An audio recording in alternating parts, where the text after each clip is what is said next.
I have to say, I mean, I think it's really hard to find coaches to cover all the bases. Yeah, especially Pinto, where, I mean, I think the dads are good favors. What do you think we should do here? Coach making bad decisions, playing in the wrong positions. Some people said they would never talk to the coach. Some people said they would never talk to the coach. Never? Almost never. Almost Let's never. qualify. Let's qualify. If the coach went to that certain parent and said, how, is your son doing on the team? What do you think? I'd like some input on a one-on-one. Then the parent would talk to the coach. Short of that, I think the parent would see the coach as the coach and the parent as the parent. We agreed that the most important thing was to kind of leave the kid out of it, because you don't want to undermine the coach. Start telling your kid, I don't want your coach doing this and that. First thing is not help the kid. Yes. I think, this applies to any sport. I've seen it in a lot of different sports, but you're never going to have, you're not always going to have a perfect coach. Whether it's in t-ball or whether it's in high school or whether it's in college or professional sports. And,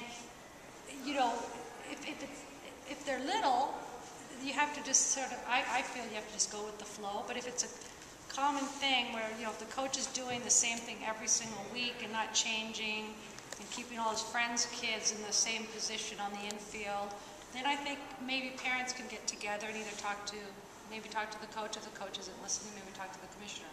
It depends on the situation. It depends on how long it goes. But also it's a life lesson. How is it a life lesson? Well, I don't know if you can tell your 7-year-old, well, this is a life lesson. One day in life you might have a bad boss. It's like you can't just say suck it up. But the reality is, it's something that they have to learn, and also because the coaches aren't equal, parents have to learn to deal with that. But coaches aren't equal? They're not all going to be the same level coaches. Some have a lot more experience. Some are brand new at the sport, and they're giving their best. Maybe they don't know that they're putting the kids in the wrong position. They might not. It's a lot easier for us on the other side of the fence to make. You mean to tell me a volunteer parent coach might make mistakes? Yeah. Some of them don't want to hear it, but I think you have to kind of give the coach the opportunity to say either I know what I'm doing or I really appreciate your point of view. So it says he plays players in the wrong position. So I would ask my child what he thinks. And if it bothers him, ask him why it bothers him. Okay, let's explore that. Because someone said they would leave their kids out of it. You said you'd leave your kids out of it. You said you'd ask your kid. So here's what I think I heard you say. And I'm going to extend it to, here's what I hope I heard you say. That I would ask my kid, how's the experience in baseball going so far this season? And if he says, it's fun, I like it. End of conversation. Okay? Now, if on the other hand he says, I think the coach plays favorites or this and that,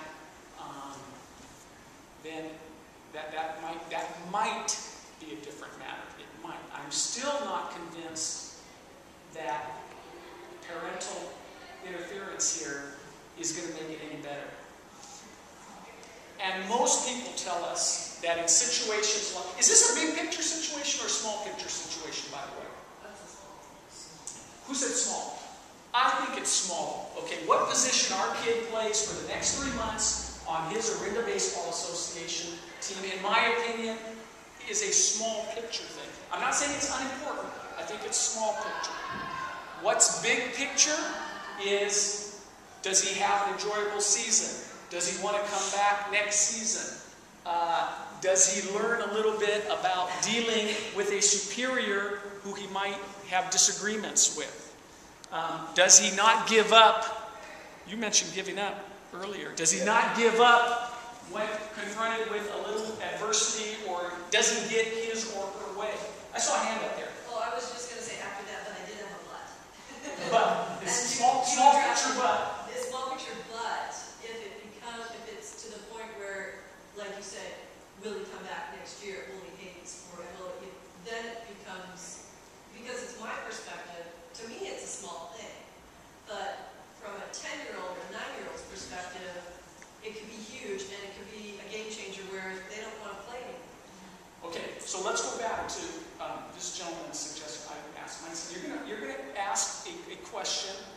hopefully in a casual way, to gauge, is this a big deal for your son? Is this my kid's issue or is this my issue?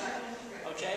And oftentimes you're going to find that it is your issue. And if it is, then you leave it alone. Because this Orinda baseball is not here to provide you with the sports experience, the ideal sports experience that you want. We're going to try to make it as best we can for everybody. Now, if it is, it's not fun and it's bothering him, okay, so now how do we turn that into the best positive we can?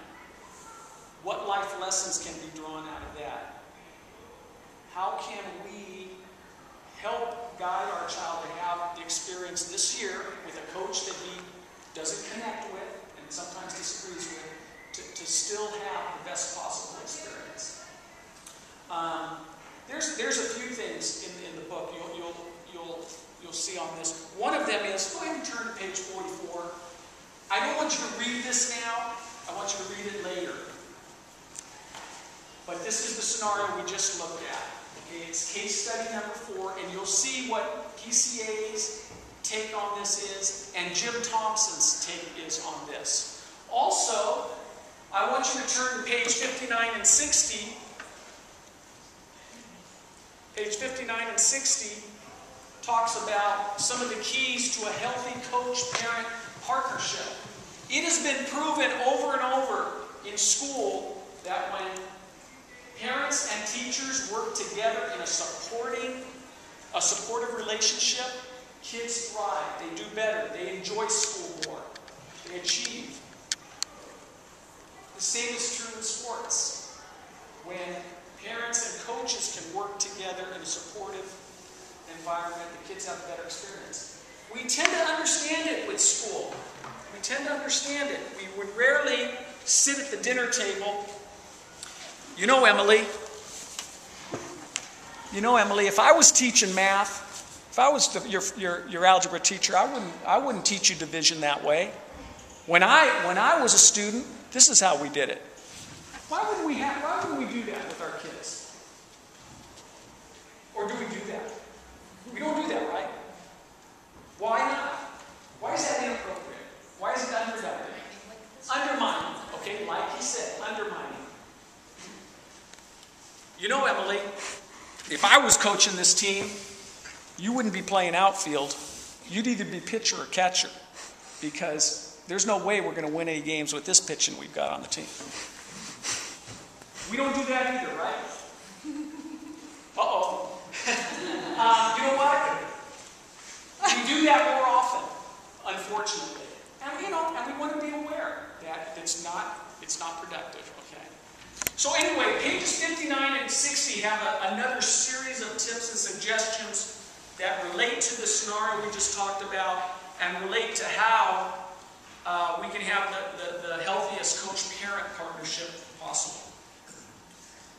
I have to tell you, all you parents, I do try to just be a parent. I rarely try to be a coach. I'm a parent. I'm a parent of my kids who have coaches, and I allow their coaches to coach.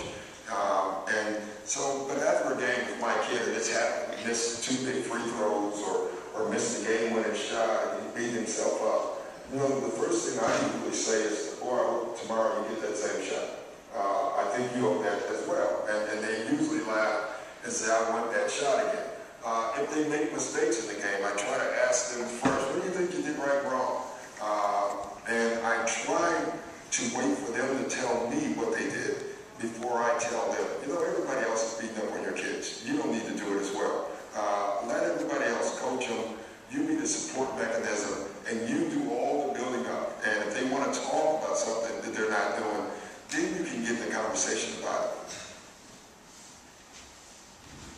I mentioned already that the Orinda Baseball Association coaches went through a positive coaching workshop a few weeks ago. It's called the Double Bull Coach Workshop. Strive to win, teach life lessons. We talked about